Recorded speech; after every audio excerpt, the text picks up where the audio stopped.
Hello everyone, welcome back to Ninja Prep. This is Kapil Goyal, your educator and mentor for PG Physics. तो कुछ दिन पहले मैंने आपको एक वीडियो प्रोवाइड कराया था जिसमें मैंने आपको ये बताया था कि CUET PG 2024 की एग्ज़ाम डेट्स रिलीज़ हो चुकी हैं। जी हाँ, NTA ने इस बार पहले ही अपना एग्ज़ाम कैलेंडर रिलीज़ कर दिया जिसमें उन्होंने CUET PG 2024 की डेट्स भी मेंशन की है। लास्ट ईयर यानी कि 2023 बोल ले, हालांकि अभी चल रहा है पर CUET के लिए तो लास्ट ईयर ही हो गया। CUET का जो लास्ट एग्ज़ाम हुआ था वो जून में हुआ था और इस बार जो प्रपोज्ड एग्ज़ाम है यानी कि 2024 के लिए जो CUET PG का एग्ज़ाम होना है वो मार्च में टेंटेटिव डेट्स आ गई हैं उसकी, है ना। मार्च के लास्ट में ये एग्ज़ाम हो जाना है। कारण भी मैंने आपको उस वीडियो के अंदर बता दिए थे कि इस बार जल्दी एग्ज़ाम क्यों हो रहा है। तो इस वीडियो के अंदर हम लोग बात करेंगे कि CUET PG 2024 के लिए यदि आप प्रिपरेशन कर रहे हैं तो आपकी प्रिपरेशन स्ट्रेटेजी क्या होनी चाहिए, आपको कैसे स्टार्ट करना चाहिए, किस तरह के क्वेश्चंस आपको सॉल्व करने चाहिए, टेस्ट अगर देने चाहिए तो कब से देने चाहिए और कुछ फ्री रिसोर्स अगर आपको मिलेंगे तो वो कहाँ से अवेलेबल हो सकते हैं। तो इन सब चीज़ों के बारे में इस वीडियो में हम बात करने वाले हैं। वीडियो को कंटिन्यू करूँ उसके पहले प्लीज़ वीडियो को लाइक ज़रूर कर दें, चैनल को सब्सक्राइब कर दें। आपके जो भी फ्रेंड्स प्रिपरेशन कर रहे हैं CUET एग्ज़ाम की तो उनके साथ ये वीडियो ज़रूर शेयर करें क्योंकि यहाँ पर जो आपको गाइडेंस मिलने वाली है वो टॉप मोस्ट गाइडेंस होने वाली है। इससे बेहतर आपको गाइडेंस कहीं पर भी शायद ही मिले CUET PG के ओरिएंटेड। तो चलिए बात करते हैं। तो सबसे पहले तो ये जो वीडियो है इसको मैंने 3-4 पार्ट में डिवाइड किया है। तो सबसे पहले हम बात कर लेते हैं कि आपका जो एग्ज़ाम पैटर्न है वो क्या होता है। CUET PG का जो एग्ज़ाम पैटर्न है वो क्या होता है, पहले हम उसके बारे में बात कर लेते हैं, ठीक है। यहाँ पर अगर मैं CUET PG के एग्ज़ाम पैटर्न की बात करूँ, एग्ज़ाम पैटर्न, अगर एग्ज़ाम पैटर्न की बात करूं तो यहाँ पर दो पार्ट में एग्ज़ाम होता है। एक होता है पार्ट ए और एक होता है पार्ट बी। एक होता है पार्ट ए और एक होता है पार्ट बी। पार्ट ए जो होता है वो होता है general aptitude and reasoning, general aptitude and reasoning. और यहाँ से क्वेश्चन आते हैं 25 क्वेश्चंस। 25 क्वेश्चंस में जो क्वेश्चंस होते हैं उसमें क्वेश्चंस होते हैं मैथ्स के, रीजनिंग के और करंट अफेयर्स के या जीके के बोल लो, है ना। ये जो क्वेश्चंस होते हैं किस किस के होते हैं, मैथ्स, रीजनिंग, जीके और उसके बाद इंग्लिश और हिंदी। या तो क्वेश्चन होंगे इंग्लिश के और या होंगे हिंदी के, जो आप चूज करोगे लैंग्वेज वो क्वेश्चंस आपको यहाँ पर देखने को मिलेंगे। ये 25 क्वेश्चन होते हैं और ये 25 क्वेश्चन जो है 100 मार्क्स के होते हैं, ठीक है। ये जो क्वेश्चन आएंगे 100 मार्क्स के क्वेश्चन आते हैं।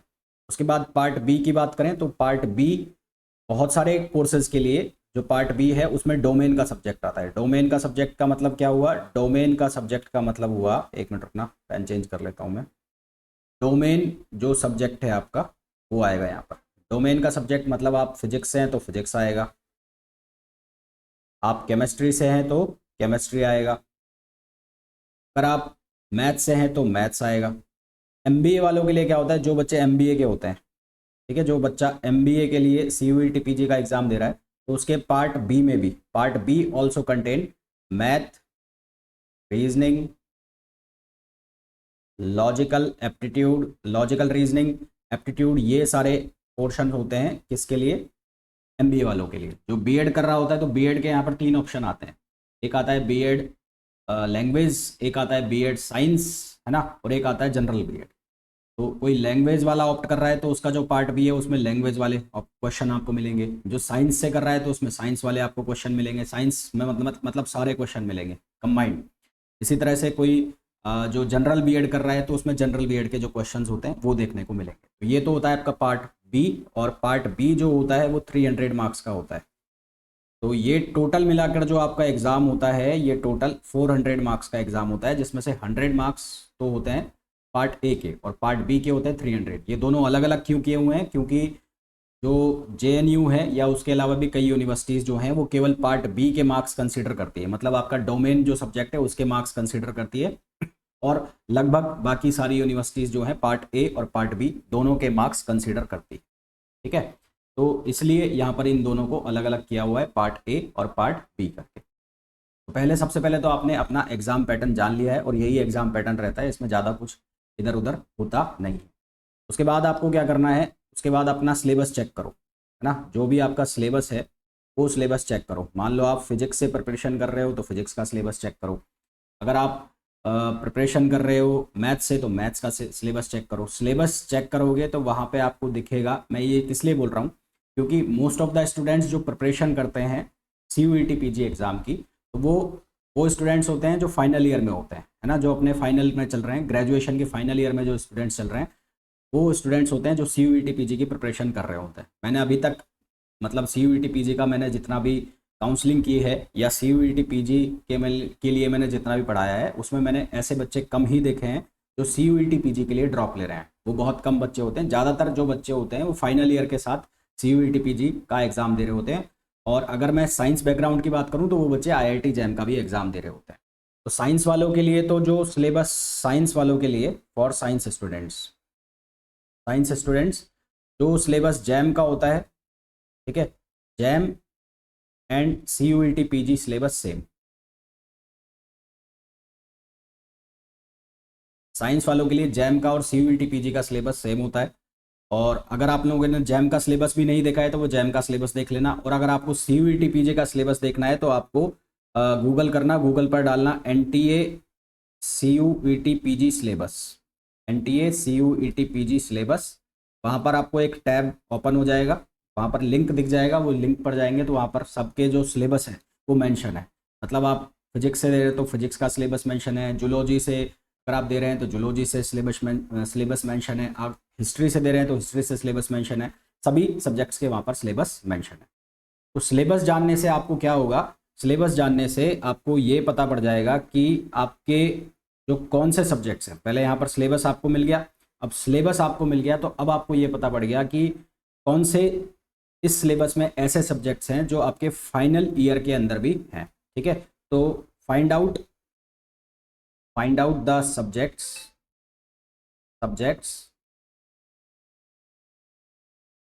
which are same for CUET PG and your final year graduation syllabus.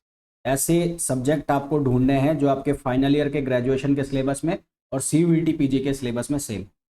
ऐसा करने से क्या होगा कि मान लो आपके 3 सब्जेक्ट हैं ना, अगर मैं स्पेशली बात कर लूँ, फिजिक्स की बात कर लूँ या साइंस के सब्जेक्ट्स की बात कर लूँ, तो वहाँ पर ज़्यादा कुछ नहीं, 7 सब्जेक्ट या 7 मॉड्यूल होते हैं। फिजिक्स में बात करूँ, ऐसे ही केमिस्ट्री में भी मॉड्यूल बने होते हैं, मतलब सब्जेक्ट का कॉम्बिनेशन बनाया हुआ होता है।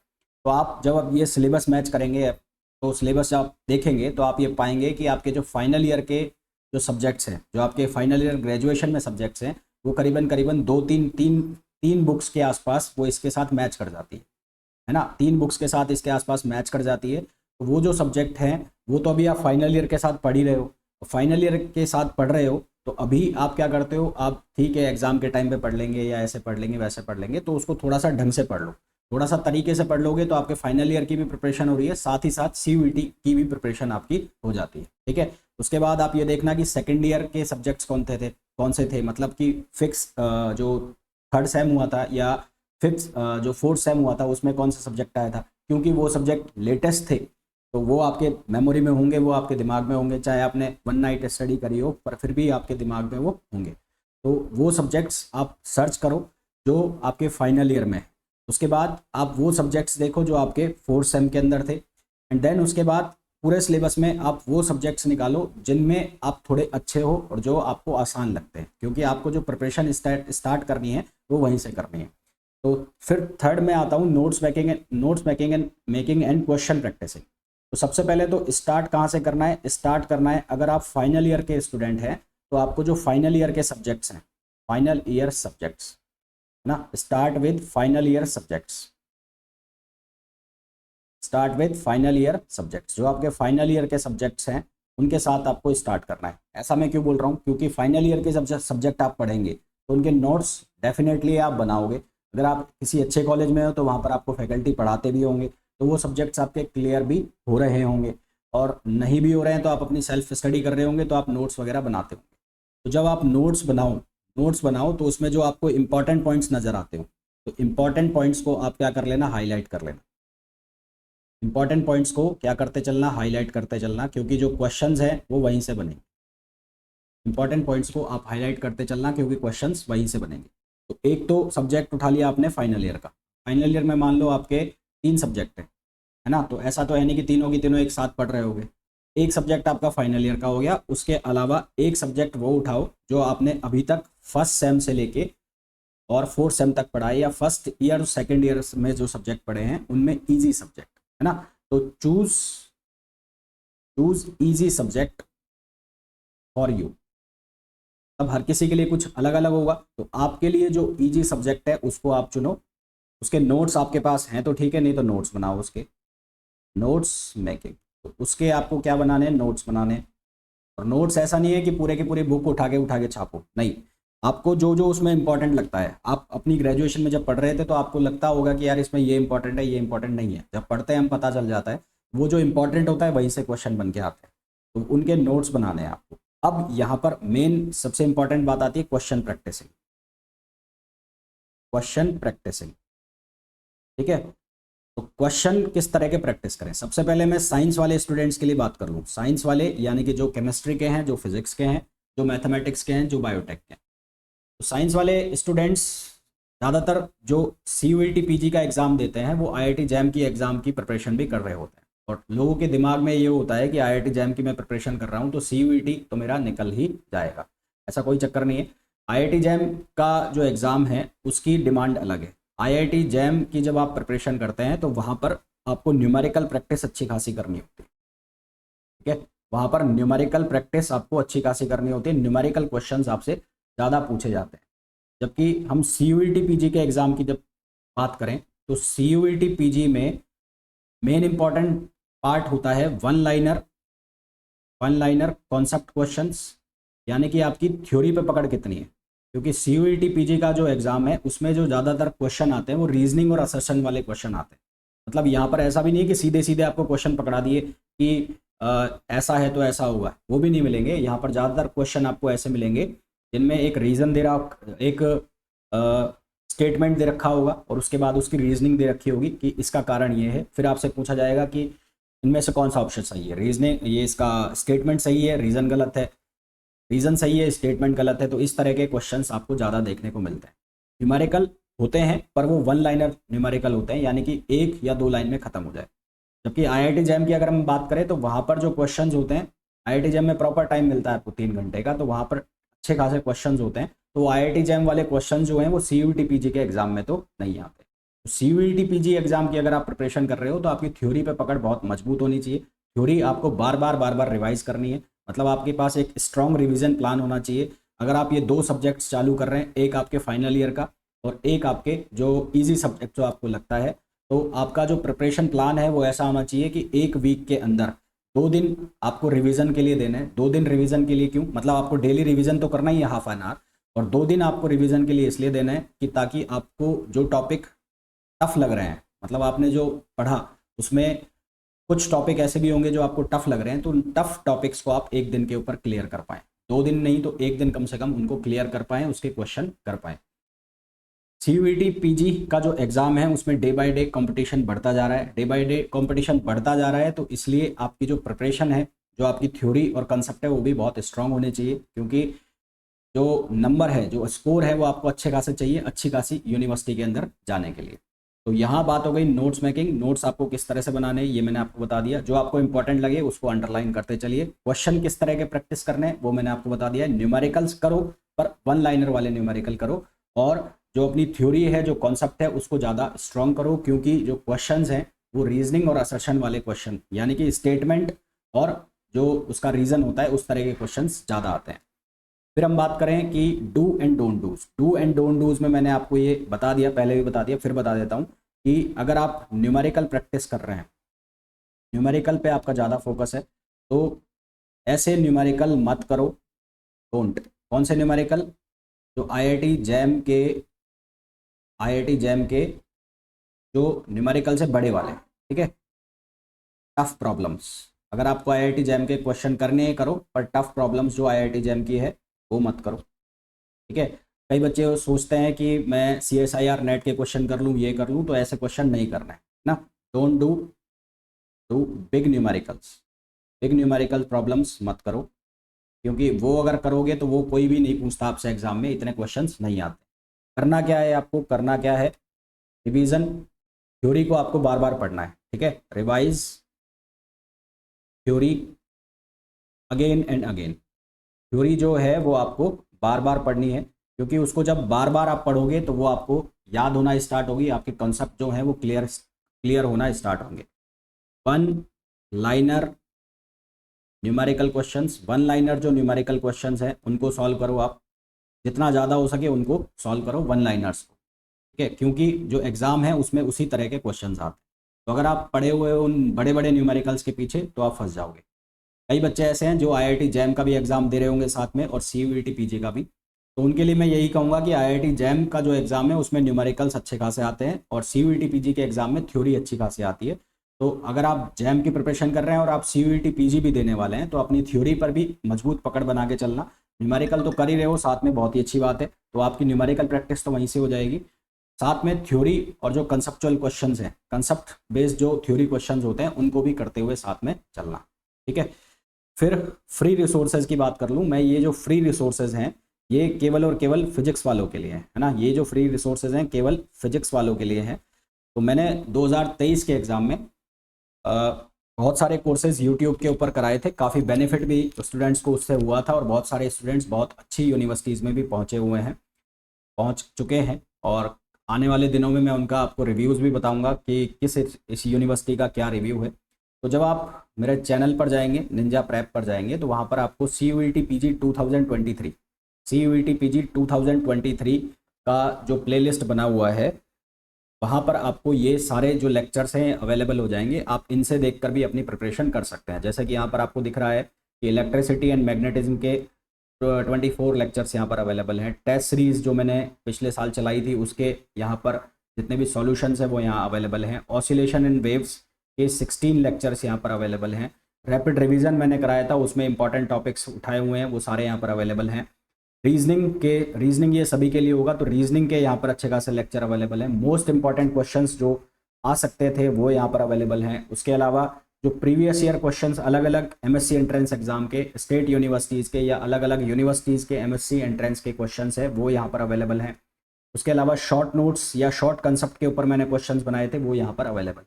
फिजिक्स का अच्छा खासा यहाँ पर रिसोर्स अवेलेबल है, जिसको प्रिपेयर करके अगर आप कोई कोचिंग नहीं करना चाहते, आप सेल्फ प्रिपरेशन करना चाहते हैं, तो आपको यहाँ से पूरी हेल्प मिल सकती है। इनके जो लिंक हैं वो डिस्क्रिप्शन में भी दिए हुए हैं, वहाँ से भी आप इन्हें फॉलो कर सकते हैं। उसके अलावा यदि आप लोग पेड बैच ज्वाइन करना चाहते हैं फिजिक्स के लिए, तो मैंने फिजिक्स के लिए पेड बैचेज भी स्टार्ट किए हुए हैं, और ये जो बैचेज हैं सब्जेक्ट वाइज है ना, जो मैं अभी क्लासेस ले रहा हूँ सब्जेक्ट वाइज ये क्लासेस हैं। इसमें सबसे पहला जो सब्जेक्ट चल रहा है वो चल रहा है वेव्स एंड ऑसिलेशन, और ये सब्जेक्ट ऑलरेडी मैंने स्टार्ट करा दिया था 15 सितंबर को। अभी इसमें वेव्स कंप्लीट होने वाला है। प्री रिकॉर्डेड ये सेशंस होते हैं, यहाँ पर मैं रिकॉर्डेड वीडियोस अपलोड करता हूँ, और ये जो पूरा कोर्स है वेव्स एंड ऑसिलेशन ये अराउंड 1 अक्टूबर तक फिनिश हो जाना चाहिए, ज़्यादा से ज़्यादा 2 या 3 तक चला जाएगा। इसमें आपको लगभग 24 आवर्स का जो है वीडियो कंटेंट मिलेगा, जिसमें आपकी जो क्वेश्चन प्रैक्टिसिंग भी होगी, उसके अंदर आपका जो कंटेंट है थ्योरी कंटेंट भी होगा, जो डेरिवेशंस वगैरह आपको रिक्वायर्ड है वो भी होंगे सारे, और साथ में आपको क्वेश्चन प्रैक्टिस भी मैं कराता हुआ चलता हूँ। और लास्ट में जब ये कोर्स खत्म हो जाएगा तो लास्ट में CUET PG के अंदर जितने PYQs आए हुए हैं या MSc एंट्रेंस के अंदर जितने PYQs आए हुए हैं उनके 2 से 3 लेक्चर यहाँ पर ऑटोमेटिकली मैं अपडेट कर दूँगा, मतलब वो अपडेट होते रहते हैं। लैंग्वेज जो होगी इस कोर्स की वो होगी इंग्लिश, और डाउट सपोर्ट के लिए आपकी मैं जो ऑनलाइन क्लासेस है वीक में एक बार जो डाउट सपोर्ट के लिए है, कोर्स खत्म होने के बाद भी ले सकता हूँ, या फिर जो वीक में वो प्लान कर लूँगा, तो उसके अकॉर्डिंगली डाउट क्लासेस भी यहाँ पर अवेलेबल आपको होगी। और असाइनमेंट्स जो हैं वो ऐप में ही अपलोड हो जाएंगे। तो अगर आपको ये कोर्स परचेज करना है तो आपको मेरा ऐप डाउनलोड करना पड़ेगा, Ninja Prep by Kapil sir. Ninja Prep by Kapil sir, ये जो ऐप है ये आपको गूगल प्ले स्टोर पर मिलेगा। ये अभी एंड्रॉयड वर्जन है इसका iOS वर्जन नहीं है, और इसका जो लिंक है वो भी डिस्क्रिप्शन में दिया हुआ है, वहाँ से डाउनलोड कर और ये जो कोर्स है आप परचेज कर सकते हैं। अभी जो कोर्स है वो वेव्स एंड ऑसिलेशन का है। इसके बाद जो नेक्स्ट कोर्स आएगा यानी कि अक्टूबर के फर्स्ट वीक में जो कोर्स आएगा वो होगा इलेक्ट्रॉनिक्स एंड सॉलिड स्टेट का, जो आपके फाइनल ईयर का भी सब्जेक्ट्स है बहुत सारी यूनिवर्सिटीज़ के अंदर, बहुत सारी यूनिवर्सिटीज़ के अलग अलग अंदर अंदर जो अलग अंदर है वो अलग अलग सब्जेक्ट्स हैं। किसी यूनिवर्सिटी में कोई पहले आ जाता है, कोई बाद में आ जाता है। तो ज़्यादातर यूनिवर्सिटीज़ में जो इलेक्ट्रॉनिक सब्जेक्ट है, सॉलिड स्टेट सब्जेक्ट है, वो 5th और 6th सेम में आता है, या कह लें कि फाइनल ईयर में आता है। तो नेक्स्ट सब्जेक्ट वही होने वाला है। तो अगर आपको ये कोर्स ज्वाइन करना है तो उसके लिए आपको जो ऐप है उसे डाउनलोड करना पड़ेगा। ऐप को डाउनलोड करिए और आप ये कोर्स जो है वो परसू कर सकते हैं। इसके अलावा आप सेल्फ प्रिपरेशन करना चाहते हैं तो ये जो मैंने फ्री रिसोर्सेज बताए हैं ये मेरे ही चैनल पर आपको अवेलेबल होंगे, वहाँ जाके इन फ्री रिसोर्सेज को आप ज्वाइन कर सकते हैं।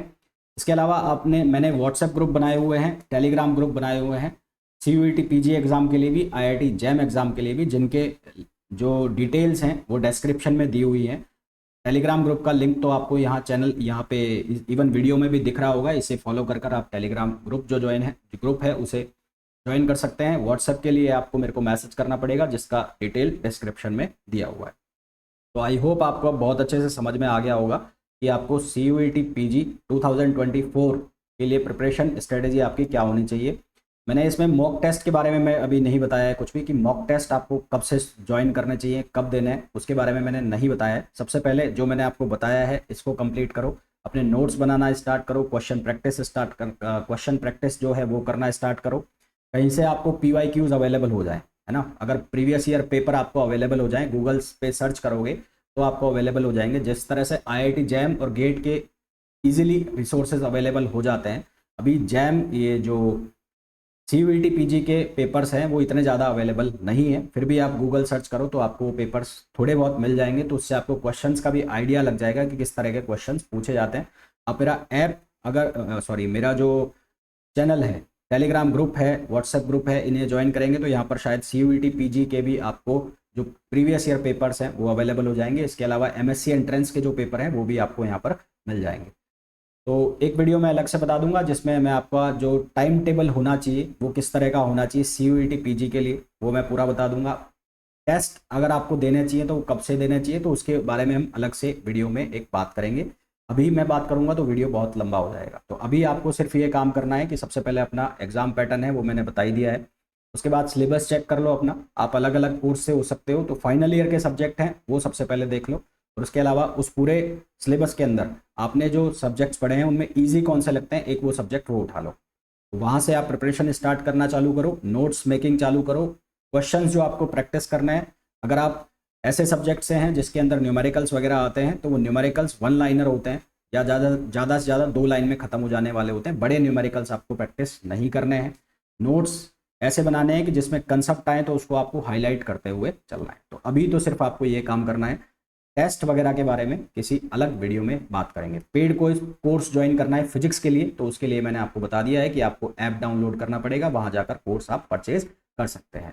इस वीडियो में इतना ही, मिलेंगे नेक्स्ट वीडियो के अंदर। वीडियो आपको कैसा लगा प्लीज़ वीडियो को लाइक ज़रूर करिएगा, वीडियो को शेयर ज़रूर करिएगा अपने फ्रेंड्स के साथ जो भी प्रिपरेशन कर रहे हैं CUET PG एग्जाम के लिए। मिलते हैं नेक्स्ट वीडियो में, till then thank you, bye bye.